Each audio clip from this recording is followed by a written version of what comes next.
80% वाले vote share से candidate आगे पीछे हैं। अगर वोटर का मन बदला तो वोट स्विंग हुआ तो फिर आंकड़े भी बदल जाएंगे। अब ओपिनियन पोल के इन्हीं स्विंग स्टेट्स और स्विंग वोटर की पड़ताल भी देख लीजिए।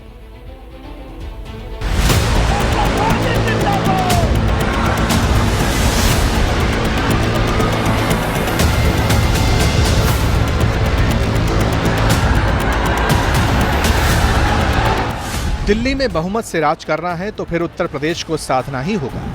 वक्त के साथ ये कहावत और दुरुस्त होती चलेगी। उत्तर प्रदेश देश का वो सियासी सूबा जिसके पास 80 लोकसभा सीटों की चाबी है। इस बार यूपी वालों का मूड क्या है? एबीपी न्यूज और सी वोटर का फाइनल ओपिनियन पोल क्या कहता है? इन 80 सीटों में से जनता की राय किसकी तरफ जाती दिखाई दे रही है? सबसे पहले वोट प्रतिशत आपके सामने 51% वोट शेयर एनडीए को जाता यहां पर दिख रहा है और 38% वोट शेयर इंडिया गठबंधन को मिल सकता है। इसी के अलावा 4% पर बीएसपी अपना कब्जा कर सकती है और 7% वोट शेयर अन्य के खाते में जाता दिख रहा है। उत्तर प्रदेश की वोट शेयर के लिहाज से पूरी तस्वीर आपके सामने रख दी है। अब आगे बढ़ते हुए जरा इन्हें सीटों में अगर हम कन्वर्ट करें, क्योंकि 80 सीटें हैं और 80 सीटों में से किसे कितनी सीटें, तो देखिए आपके सामने वो आंकड़ा भी जल्दी से रख देते हैं और ये बताएगा आपको मूड क्या है यूपी का, उत्तर प्रदेश की जनता का मिजाज इस वक्त क्या कह रहा है। तो आंकड़ा आपके सामने अब रख देते हैं हम। 80 सीटों में से किसे कितनी मिल रही है, किसके खाते में कितनी जा रही है, तो ये देखिए 73 सीटें एनडीए को मिल सकती है। यहां पर इंडिया गठबंधन को महज 7 सीटों से ही संतोष करना पड़ेगा उत्तर प्रदेश में और मायावती की पार्टी यानी कि बीएसपी का खाता नहीं खुल रहा है सर्वे के मुताबिक। लेकिन बड़ी जीत दर्ज करते हुए 73 सीटों के साथ एनडीए गठबंधन यहां बाजी मारता हुआ दिख रहा है। एनडीए 73 और इंडिया अलायंस 7। कहने को तो बीजेपी के लिए नंबर्स काफी कन्विंसिंग नजर आते हैं, लेकिन अंदर की बात क्या है?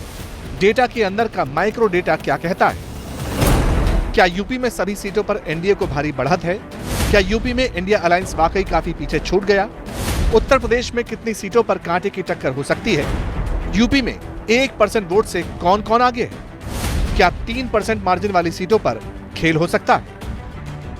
सूर्य की किरणें कल अयोध्या में राम लला के मस्तक का विशेष अभिषेक करेंगी, लेकिन गठबंधन गठबंधन के लोगों को राम मंदिर से भी परेशानी है। जो लोग कभी भगवान राम के अस्तित्व पर सवाल उठाते थे, वो आज राम मंदिर पर कैसी कैसी भाषा बोल रहे हैं। एक समुदाय के तुष्टीकरण के लिए इन लोगों ने प्राण प्रतिष्ठा कार्यक्रम का निमंत्रण ठुकरा दिया। बीजेपी की लाइन क्लियर है, विकास के साथ राम मंदिर का मुद्दा जनता तक पहुंचाया जा रहा है, बार बार उसकी बात हो रही है। वैसे रैली में आरोप प्रत्यारोप एक तरफ, लेकिन ओपिनियन पोल का डायसेक्शन करना भी जरूरी है। आखिर वो कौन सी सीटें हैं जहां क्लियर मैंडेट दिखता है? वो कौन सी सीटें हैं जहां नेक टू नेक फाइट है, सिचुएशन टाइट है? ये समझने से पहले यूपी के बीते 2 लोकसभा चुनाव के नतीजों पर नजर डाल लीजिए। 2014 के लोकसभा चुनाव में यूपी की 80 सीटों पर एनडीए का शानदार प्रदर्शन रहा। एनडीए को 73 सीटें मिली, जबकि समाजवादी पार्टी को 5 और कांग्रेस के खाते में 2 सीट गई। बीएसपी का खाता नहीं खुला। 2019 में समाजवादी पार्टी और बीएसपी साथ मिलकर लड़े। इसके बावजूद बीजेपी प्लस को 64 सीटों पर जीत हासिल हुई, जबकि समाजवादी पार्टी और बीएसपी को मिलाकर 15 सीट, जबकि कांग्रेस को सिर्फ 1 सीट हासिल। अब 2024 के लोकसभा चुनाव का फाइनल ओपिनियन पोल एक बार फिर 2014 जैसे नतीजों का संकेत देता है। लेकिन यूपी को लेकर सर्वे क्या बताता है? लोकसभा चुनाव के लिए यूपी के फाइनल ओपिनियन पोल के मुताबिक 80 में से 16 सीट ऐसी हैं जहां एनडीए और इंडिया अलायंस के बीच कांटे की टक्कर है। इन 16 में से भी 7 सीट ऐसी हैं जहां 1% वोट के मार्जिन से हार जीत तय हो सकती है। वहीं 16 में से 9 सीट ऐसी हैं जहां हार जीत में सिर्फ 3% वोट का अंतर दिखाई पड़ता है, यानी नतीजा कहीं भी स्विंग हो सकता है। शायद इसीलिए हर कोई पूरी ताकत लगा रहा है, क्योंकि चुनाव माइक्रो मैनेजमेंट से ही जीता जाता है। यूपी बड़ा राज्य है, सीटें सबसे ज्यादा है, इसीलिए वोटर्स को मैनेज और कन्विंस करने के लिए पार्टी और तमाम नेता स्ट्रेटेजी बनाकर काम कर रहे हैं। 400 पार नहीं, इस बार 400 हार होने जा रही है। भारतीय जनता पार्टी के प्रत्याशी जो मैनपुरी में आए हैं वो पहले ही स्वीकार कर चुके हैं कि समाजवादी पार्टी ही यहाँ जीतेगी, और बीजेपी के कार्यकर्ताओं का मनोबल टूट गया है। वो अंदर ही अंदर निराश हैं कि कैसा प्रत्याशी उनके बीच में आया है।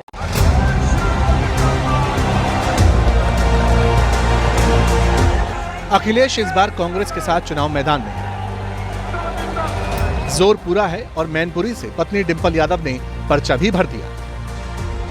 इस बार पूरे देश के लोग तैयार हैं भाजपा को हराने के लिए, क्योंकि जिस तरह के उन्होंने वादे करे और जिस तरह की व्यवस्थाएं कहा कि लोगों तक पहुंचेंगी, वो आज नहीं है। आज देश 1.5 लाख करोड़ के कर्ज में डूबा हुआ है। सरकार के पास राजस्व नहीं है, रेवेन्यू नहीं है, वो युवाओं को नौकरी नहीं दे पा रहे हैं, रोजगार नहीं दे पा रहे हैं। कहीं ना कहीं किसान भी हताश है। डिंपल कॉन्फिडेंट है अपनी जीत को लेकर, मगर कांटे वाली सीटें हैं कौन सी? 3% और 1% का खेला क्या है? यूपी का स्विंग फैक्टर क्या है, ये भी समझाते हैं। ये देखिए, ये बड़ी तस्वीर उत्तर प्रदेश की आपके सामने है। एनडीए 73 आप देख सकते हैं, जो गेरुए रंग में पूरा का पूरा ये ग्रिड आपको रंगा हुआ दिखाई दे रहा है, और नीले रंग में जो दिखाई दे रहा है 7 सीट पर समाजवादी पार्टी और कांग्रेस का गठबंधन साफ तौर पर आ गया है। ये 7 सीटें कौन सी है, गौर से देखिए।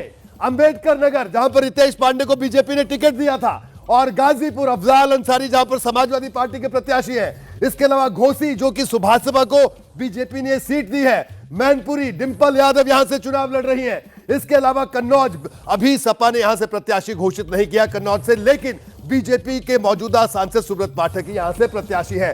रामपुर की बात करें, देखिए आजम का गढ़, आजम खान जेल में है, पूरा परिवार जेल में, और बिना आजम के वहां पर चुनाव हो रहा है, लेकिन उसके बावजूद रामपुर में समाजवादी पार्टी आगे दिख रही है।